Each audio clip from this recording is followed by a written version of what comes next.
Isang Pinay OFW sa Dubai ang nabunyag na nagtaksil sa kanyang asawa na nasa Pilipinas. Ang lalaking ipinagpalit niya, isang drug lord pala.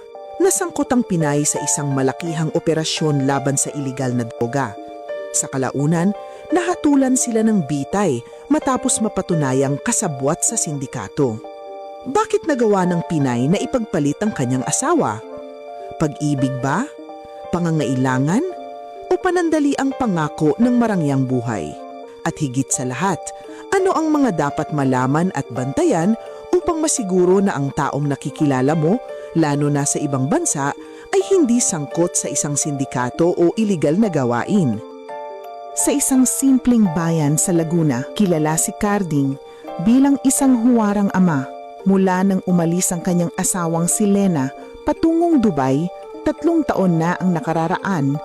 Siya na ang tumayong ama at ina sa kanilang 2 anak na sina Popoy, 8 taong gulang, at Nene, 5 taong gulang. Hindi nagkulang si Carding.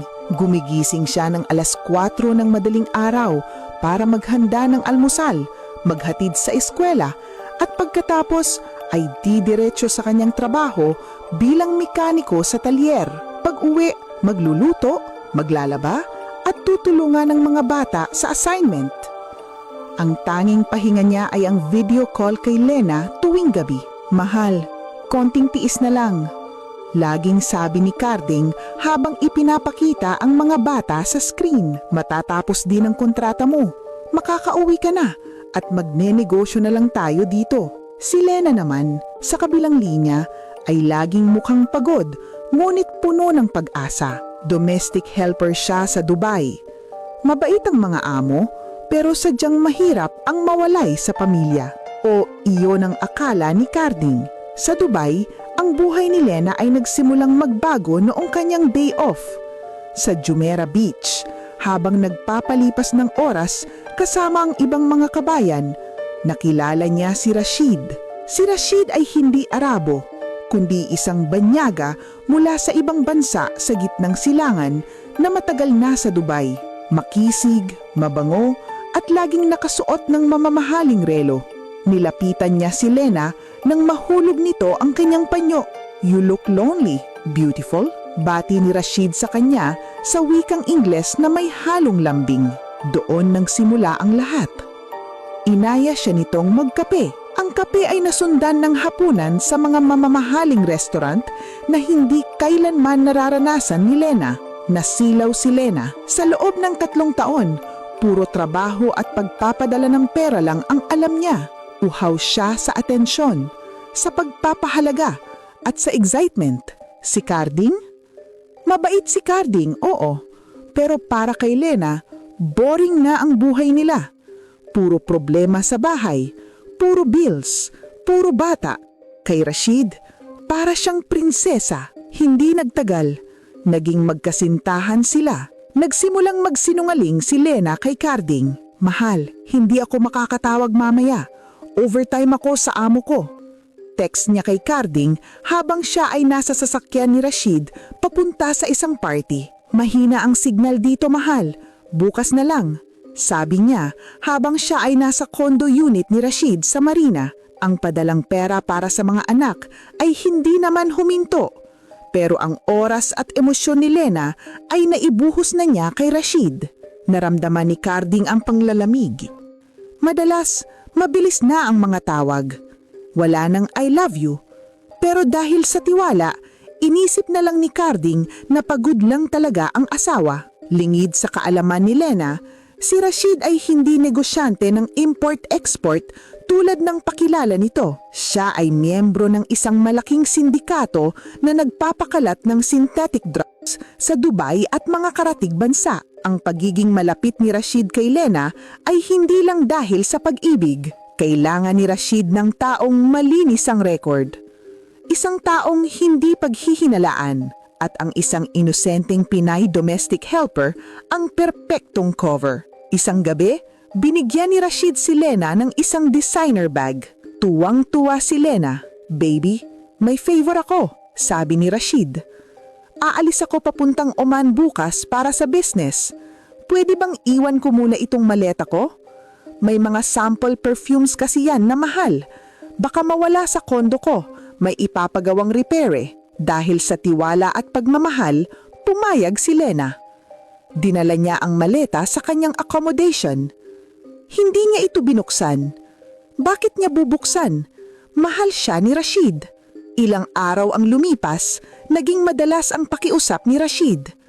Minsan, may ipapaabot na envelope sa isang kaibigan. Minsan, may ipapabitbit na paper bag kapag namamasyal sila. Hindi alam ni Lena, ginagawa na siyang drug mule o tagadala ng droga. Ang Dubai ay may isa sa pinakamahigpit na batas pagdating sa droga. Ang Dubai Police at CID ay may matatalas na mata at intelligence network. Matagal na nilang sinusubaybayan ang galaw ng grupo ni Rashid. Isang Biyernes, habang nasa accommodation si Lena, nakatanggap siya ng tawag mula kay Rashid.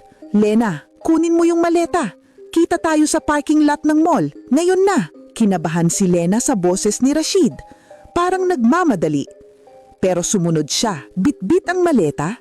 Sumakay siya ng taxi papunta sa tagpuan. Pagbaba niya sa parking lot, nakita niya ang sasakyan ni Rashid. Lumapit siya. Pagbukas niya ng pinto ng kotse, Biglang nag-alulungan ang mga sirena. mula sa kung saan nagsilabasan ng mga sasakyan ng pulis. Pinalibutan sila. "Police, don't move!" Nabitiwan ni Lena ang maleta. Nakita niya si Rashid na pilit binubuhay ang makina ng sasakyan para tumakas, pero hinarang na siya ng SWAT. Basag ang bintana. Hinila si Rashid palabas at dinaganan sa simento. Si Lena, nanginginig, ay nilapitan ng isang babaeng pulis at pinusasan. "Wala po akong alam. Girlfriend lang po ako," sigaw ni Lena habang umiiyak. Binuksan ng mga otoridad ang maleta sa harap niya.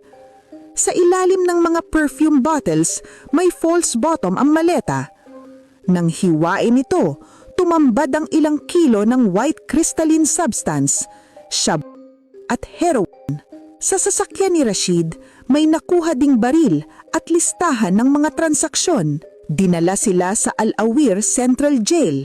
Doon lang niya naintindihan ang bigat ng nangyari. Sa interrogation, ipinakita sa kanya ang mga litrato. Mga litrato na may inaabutan niya ng paper bag sa ibang tao. Mga CCTV footage na kasama niya si Rashid sa mga transaksyon. Kasabwat ka. "Ikaw ang nagtatago ng supply," sabi ng investigator. "Hindi po. Hindi ko po alam na droga yan. Mahal ko lang po siya," tanggi ni Lena. Pero sa batas ng UAE, ang pagiging ignorante sa batas ay hindi ikakaligtas ng kahit sino. Lalo na kung nasa posisyon mo ang ebidensya. At mas malala, ang dami ng drogang nakuha sa kanila ay pasok sa drug trafficking. Sa kabilang selda, narinig ni Lena ang sigaw ni Rashid. Isinumbong niya ng lahat ng kanyang kasamahan, pero idiniin din nito si Lena. Sabi ni Rashid, si Lena ang may hawak ng inventory para hindi siya mahuli. Ginamit siya hanggang sa huli. Ang lalaking ipinagpalit niya sa kanyang mabait na asawa ay siya ring nagtulak sa Kanya sa hukay. Ilang linggo ang lumipas bago nakarating ang balita kay Carding. Isang opisyal mula sa embahada ang tumawag. Parang binagsakan ng langit at lupa si Carding. "Droga? Imposible. Hindi ganun ang asawa ko."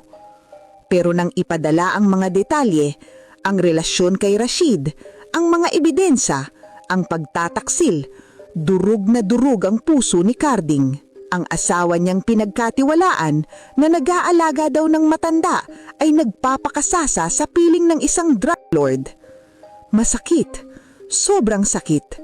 Pero dahil mahal niya ang asawa at ayaw niyang mawalan ng ina ang mga anak, nagbenta si Carding ng lupa. Nangutang, lumapit sa gobyerno para humingi ng legal assistance. Ang hatol, tumagal ang paglilitis ng 1 taon.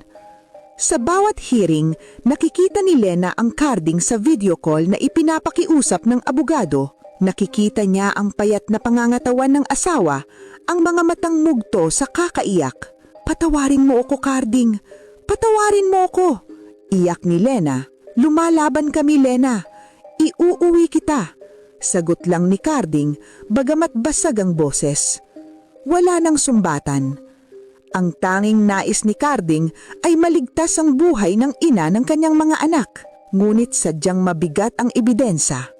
Si Rashid ay leader, si Lena ay accomplice at nahulihan ng trafficking amount.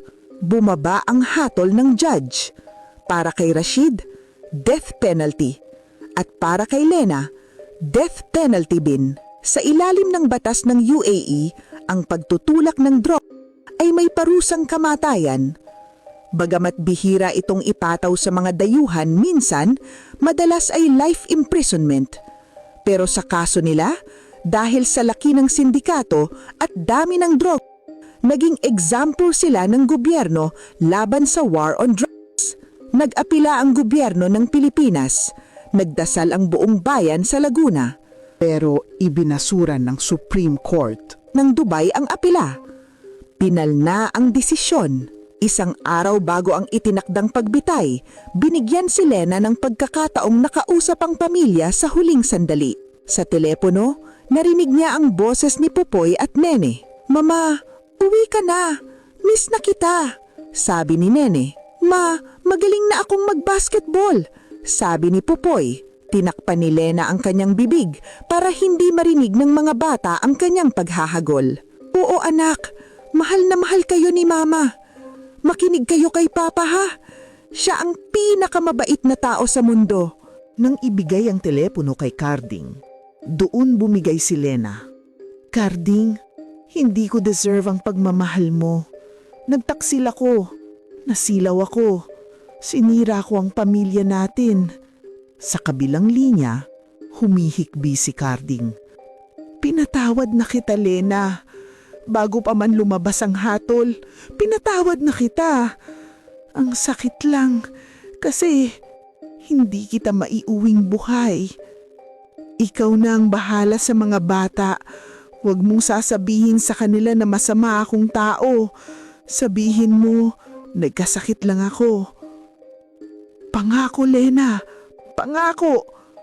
Kinabukasan, sa oras ng madaling araw, isinagawa ang parusa. Walang milagrong nangyari, walang last-minute pardon. Namatay si Lena sa isang dayuhang bayan, malayo sa mga anak na kanyang iniwan dahil sa isang maling pag-ibig at maling desisyon. Ang kanyang abo ay iniuwi sa Pilipinas.